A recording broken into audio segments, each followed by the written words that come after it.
अरे ये मोहब्बत नहीं तो और क्या है।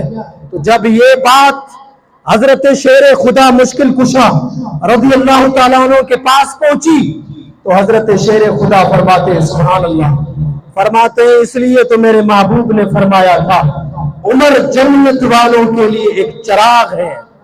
हजरत मौला मुश्किल कुशा को जब ये बात पहुंची तो आपने फरमाया, मेरे मुस्तफा ने फरमाया था हजरत फारूक आजम जन्नत वालों के लिए चिराग है। जब ये बात फिर हजरत फारूक आजम सुनी, आपको बात पहुंची तो आपने कुछ बंदे साथ लेकर हजरत मौला मुश्किल कुशा की बारगाह में पहुंचते हैं और अर्ज करते हैं, ए हजरत अमीर अल मोमिनीन मौला मुश्किल कुशा, आपने ये बात लिखी है, आपने ये हदीस पढ़ी है?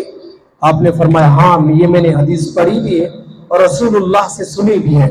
तो हजरत फारूक आजम ने फरमाया मुझे लिख के देंगे, आप अपने हाथों से ये हदीस मुझे कोड करके देंगे?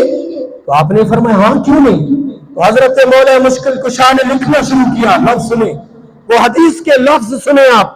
मेरे महबूब हजरत मौला मुश्किल कुशा ने लिखा बिस्मिल्लाहिर्रहमानिर्रहीम, हाज़ा मा क़माना अली इब्न अबी तालिब लिउमर इब्न अल-खत्ताब अन रसूलिल्लाह सल्लल्लाहु अलैहि वसल्लम अन जिब्रील अनिल्लाह तआला अन्ना उमर इब्न अल-खत्ताब सिराज अहलिल जन्नह।